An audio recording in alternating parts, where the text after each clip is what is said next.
Today's goals. Today we're going to take notes by adding comments to our text. We're also going to pay attention to the structure of the text, specifically how the author makes a claim or argument and supports it with reasoning. Then we're going to fill in our thinking job charts as usual. I'm really excited to dive into today's text, Goodbye Books, because I think we're really going to connect this text with having to be at home and using computers a lot more as well for learning. So let's go ahead and get started and dive in. In order to get started, let's go ahead and scroll through our text and start thinking about what genre this might be. If you have not yet, go ahead and open up your Google Doc so that you can follow along. Pause the video and go and open it if you've not yet.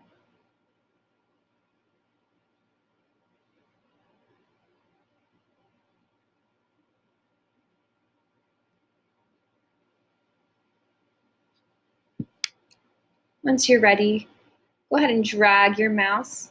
Today we're going to drag our mouse over the author's name because you notice Goodbye Books is a picture. So you can either add a comment to the picture, which is the title, or you can drag your mouse over the author's name as well to take your notes. Make sure you've jotted down what genre you think this article is today.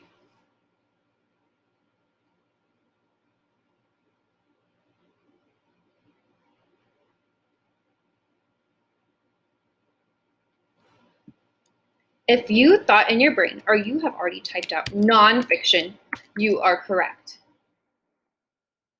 This is a real thing that is happening.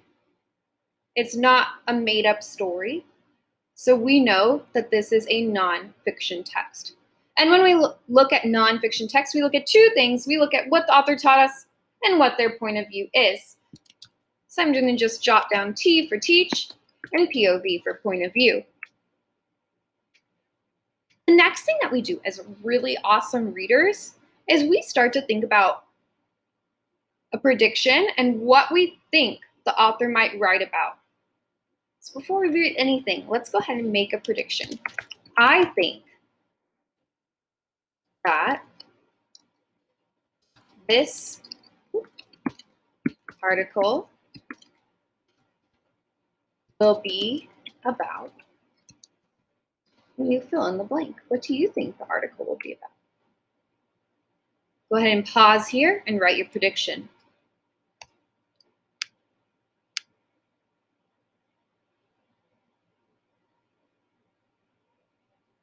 Now that we've written our prediction and we've jotted down our genre and our thinking jobs, we're ready to read. Now remember, as we read, we're going to be looking at what the author is teaching us and what their point of view is, as well as looking out for their claim or argument and reasoning behind that argument.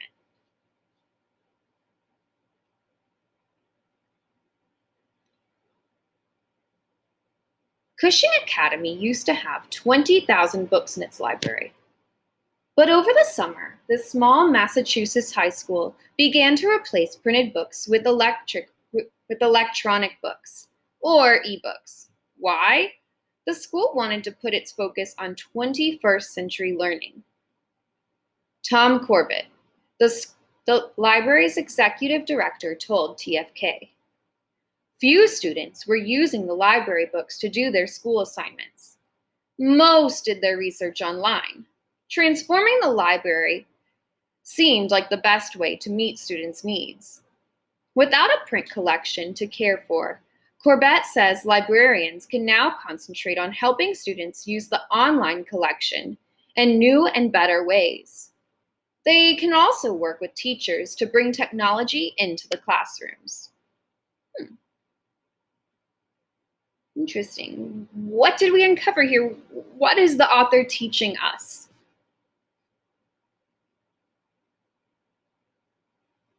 So I'm going to go back and kind of reread to myself what the author taught us here.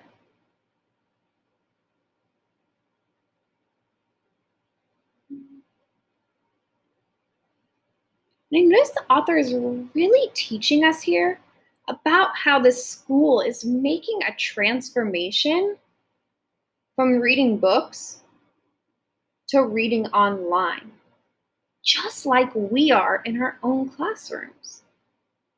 We're now doing our classrooms online rather than in school and reading on a piece of paper. That is so interesting. So I know that we can really relate to this story. So let's go ahead and find a good place where it says that.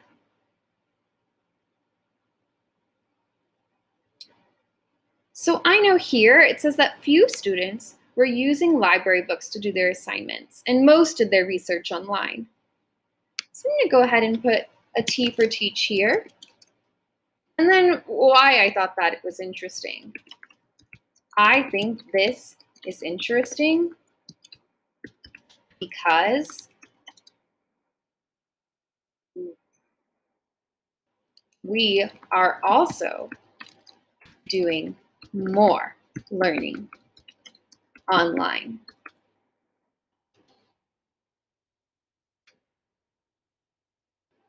I also kind of noticed that in this first paragraph, they're already giving us some of the point of view, specifically of Tom Corbett. We know that Tom Corbett thinks that doing more online work and more online research is going to be more beneficial for his students at his high school.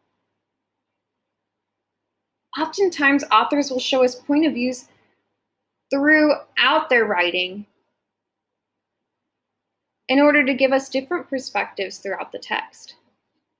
I also noticed that Tom Corbett tells us about how they are changing to do online learning, and then he provides reasons for that.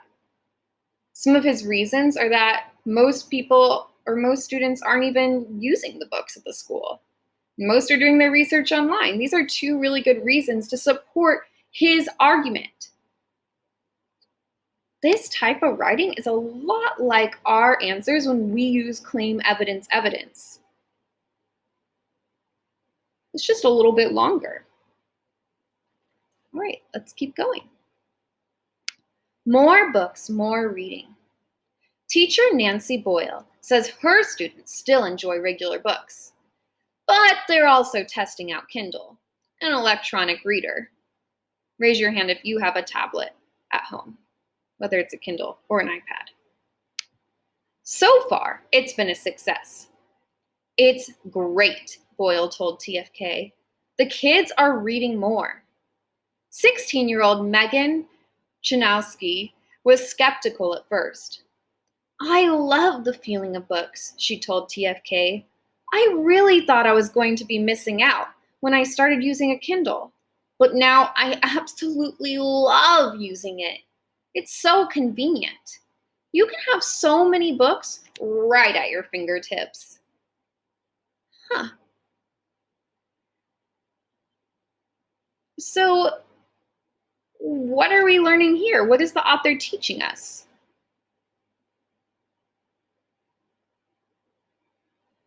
They're teaching us about a few things. Go ahead and pause your video here and pick out an interesting thing that the author taught you.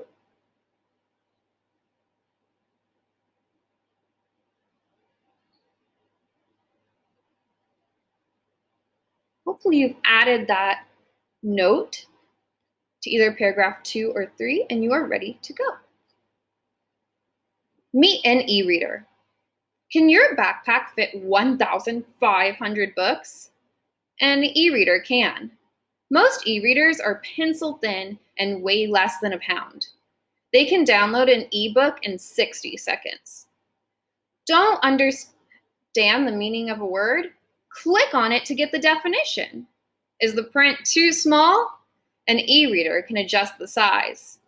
E-readers aren't cheap, but it costs the school just $5 or $10 to download an e-book on as many as 6 e-readers.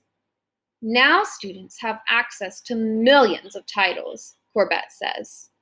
Still, regular books have one big advantage over e-readers.